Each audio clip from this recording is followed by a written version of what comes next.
CSEC students fail mathematics. These are some of the, should I say, foundational reasons why there are more.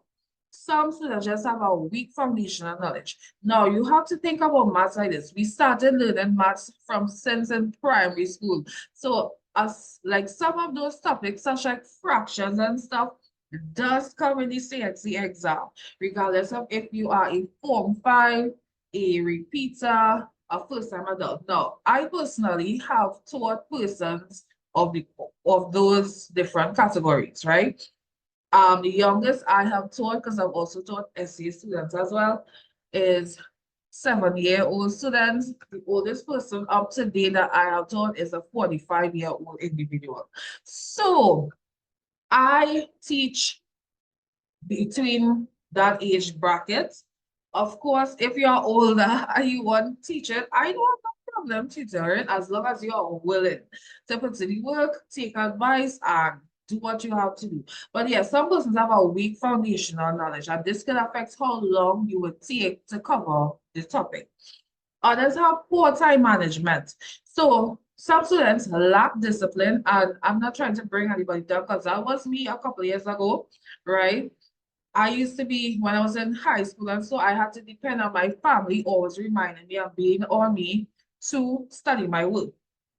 Now, when I started going to university, my whole mindset and everything changed because I was in my early 20s and I'm serious about accomplishing my academic goals. And then I praised the God for direction, and he helped me to put together a time management, should I say, routine that I follow, a lot of it even up to this day. And that's something I also share with my students, right? With my paid students.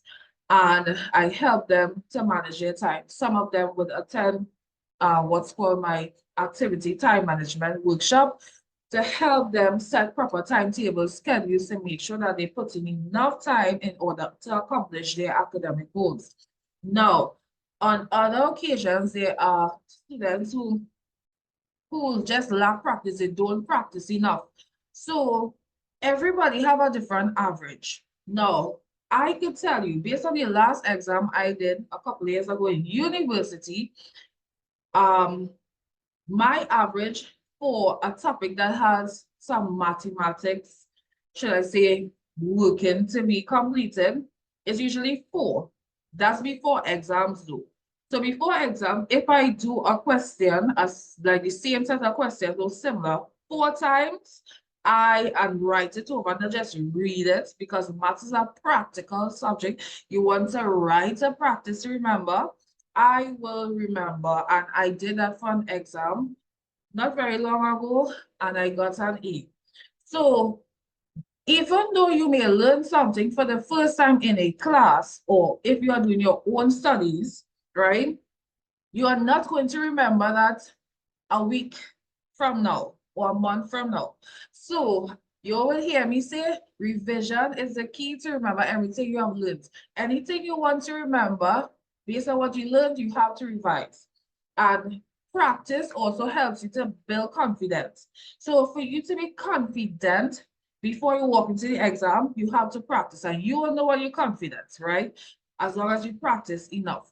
And another important problem is you that I've seen with some students. Now, the students that I showed who got good maths grades and pass grades, those students were really consistent with classes. Some of them may miss 1 or 2 classes, but they were there.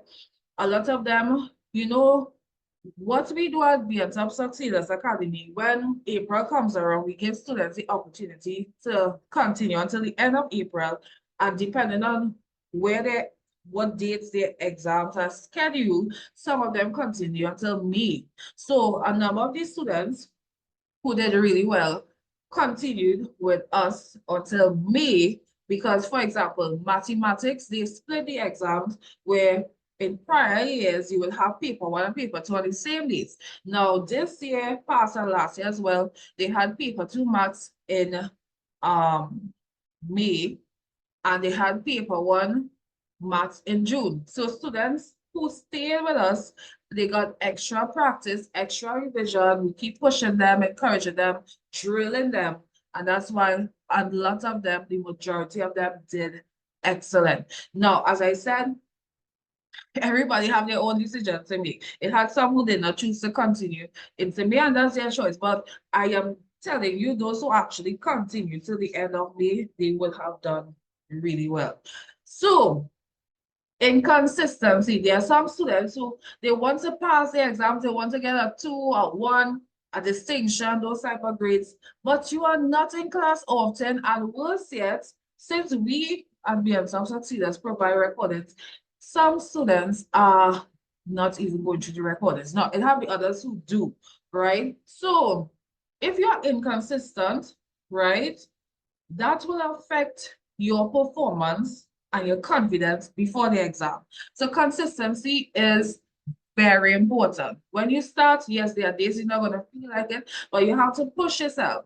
Because there's a saying, as long as you want to accomplish your goal as badly as you want to breathe, you will accomplish it. This is something I learned from E.T.